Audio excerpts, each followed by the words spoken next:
বিসমিল্লাহির রহমানির রহিম। প্রিয় শিক্ষার্থীবৃন্দ, আসসালামু আলাইকুম। কেমন আছো তোমরা? আশা করি ভালো আছো। আমিও আলহামদুলিল্লাহ তোমাদের দোয়া এবং আল্লাহর রহমতে ভালো আছি। আজকের অনলাইন ক্লাসে তোমাদেরকে সবাইকে স্বাগতম। তোমরা যে যেখানে বসে আমার আজকের এই অনলাইন ক্লাসটি দেখছো, সবাইকে শুভেচ্ছা ও অভিনন্দন জানিয়ে আজকের ক্লাসটি শুরু করছি। ক্লাস শুরু করার পূর্বে আমি আমার সংক্ষিপ্ত পরিচয়টি একটু দিয়ে নিই। আমার নাম KM ইকবাল হোসেন, ডাকনাম হাবিব। আমি প্রভাষক, রাষ্ট্রবিজ্ঞান বিভাগ, দৌলতপুর কলেজ, দৌলতপুর, কুষ্টিয়া। আজকে আমি তোমাদের সঙ্গে যে বিষয়টি নিয়ে এবং যে শ্রেণী নিয়ে ক্লাসটি নিব সেটি হলো একাদশ শ্রেণীর বিষয় পৌরনীতি ও সুশাসন থেকে অধ্যায় চতুর্থ, এবং আমার আজকের ক্লাসের আলোচ্য বিষয় হচ্ছে সংবিধান। তো প্রিয় শিক্ষার্থীবৃন্দ, মনোযোগ দিয়ে আমার আজকের ক্লাসটি শুনতে থাকো বা বোঝার চেষ্টা করো। তাহলে আমি শুরু করি আজকের ক্লাসটি। তো আজকের ক্লাসটি হচ্ছে আমার সংবিধান নিয়ে। সংবিধান একটা বাংলা কথা। সংবিধানের ইংরেজি কথা হচ্ছে কনস্টিটিউশনের বাংলা হচ্ছে সংবিধান। আমরা জানি যে বিশ্বের প্রতিটি দেশেই, প্রতিটি রাষ্ট্রেই একটি করে সংবিধান রয়েছে। আসলে সংবিধানটি হচ্ছে একটি দেশ বা একটি রাষ্ট্র কীভাবে পরিচালিত হবে তার একটি দলিল স্বরূপ। রাষ্ট্র পরিচালনার মৌলিক নীতিমালা সম্বলিত সর্বোচ্চ দলিলই হচ্ছে সংবিধান। সংবিধানকে বলা হয় একটি রাষ্ট্রের দর্পণ স্বরূপ। দর্পণ বলতে আমরা বুঝি আয়না। যেমন আয়নাতে আমরা মুখ দেখি, ঠিক তেমনিভাবেই সংবিধানটি আমরা দেখলে একটি রাষ্ট্র কীভাবে পরিচালিত হবে তার সমস্ত কিছুই আমরা সেই সংবিধানের মধ্যে দেখতে পাই। সংবিধান বহির্ভূত কোনো কাজই হয় না। আচ্ছা, সংবিধান হচ্ছে সরকার কাঠামো, সরকারের বিভিন্ন অঙ্গ সংগঠনসমূহ, মৌলিক প্রতিষ্ঠানসমূহের মধ্যে সম্পর্ক, নাগরিকের মৌলিক অধিকার ইত্যাদি বিষয় অন্তর্ভুক্ত থাকে। কি থাকে একটি সংবিধানের মধ্যে?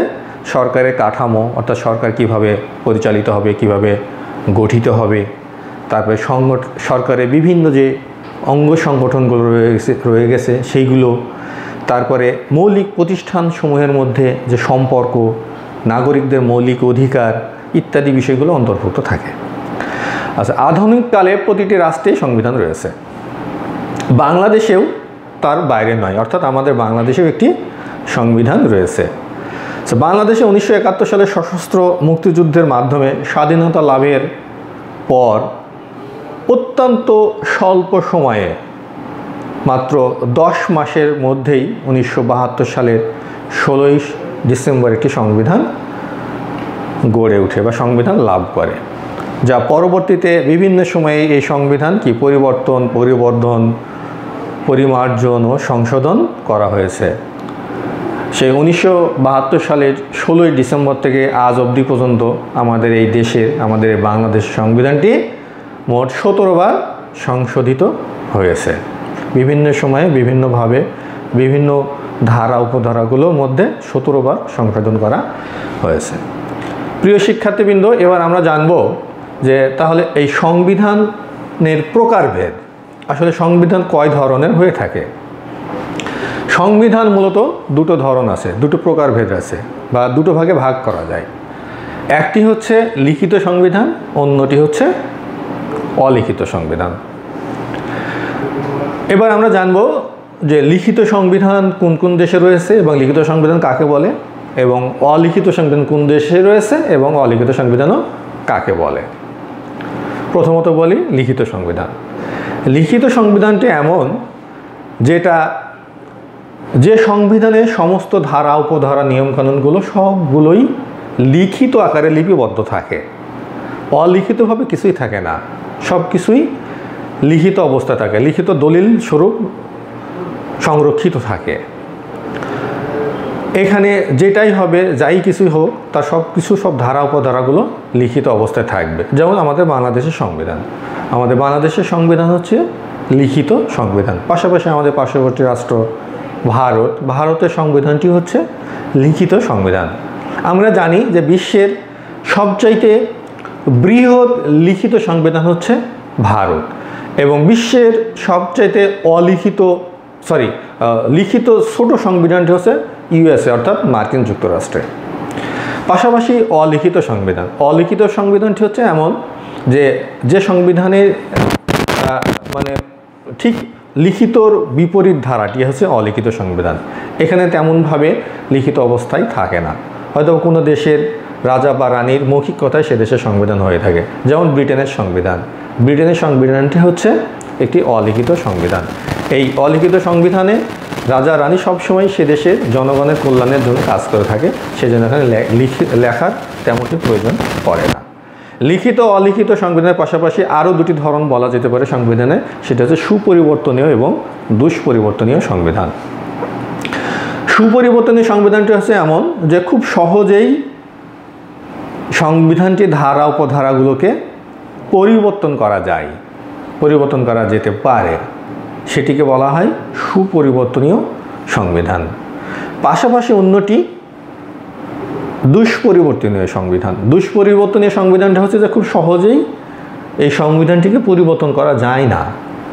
হ্যাঁ, তবে যায় না এমনটি একেবারে বলা যাবে না, যায়, তবে এটি একটি পদ্ধতির মধ্য দিয়ে, একটা সিস্টেমের মাধ্যমে সেই সংবিধানটিও পরিবর্তন করা যেতে পারে। অর্থাৎ একটি সংসদের 2/3 সংসদ সদস্যের মতামতের মাধ্যমে সংবিধানটি পরিবর্তন করা যেতে পারে, সেটি হচ্ছে দুষ্পরিবর্তনীয় সংবিধান বলে। প্রিয় শিক্ষার্থী, এবার আমরা জানবো যে আমাদের বাংলাদেশের সংবিধানটি প্রণয়নের ইতিহাস, যে আমাদের বাংলাদেশের সংবিধানটি কবে প্রণয়ন হয়েছে, কিভাবে হয়েছে, কত সালে হয়েছে, কার মাধ্যমে হয়েছে, এই সমস্ত ডিটেলসগুলো আমরা একটু জানার চেষ্টা করব। আচ্ছা, আমাদের দেশের সংবিধানটি হচ্ছে 1972 সালের 11 জানুয়ারি প্রথম বঙ্গবন্ধু শেখ মুজিবুর রহমান সংবিধানে আদেশ জারি করেন, অস্থায়ী সংবিধানের আদেশ জারি করেন। আমরা জানি যে 1972 সালের 10 জানুয়ারি বঙ্গবন্ধু শেখ মুজিবুর রহমান যখন স্বদেশ প্রত্যাবর্তন করেন, ঠিক তার পরের দিনই তিনি উপলব্ধি করেছেন যে একটি রাষ্ট্র সংবিধানবিহীন চলতে পারে না। তাই তিনি একটি সংবিধান প্রণয়নের জন্য, সংবিধান তৈরির জন্য একটি আদেশ জারি করেন। 12 জানুয়ারি 1972 সাল রাষ্ট্রপতি বঙ্গবন্ধু শেখ মুজিবুর রহমান রাষ্ট্রপতি পদ থেকে পদত্যাগ করে প্রধানমন্ত্রীর দায়িত্ব গ্রহণ করেন এবং 23 সদস্যের একটি মন্ত্রিসভা গঠন করেন।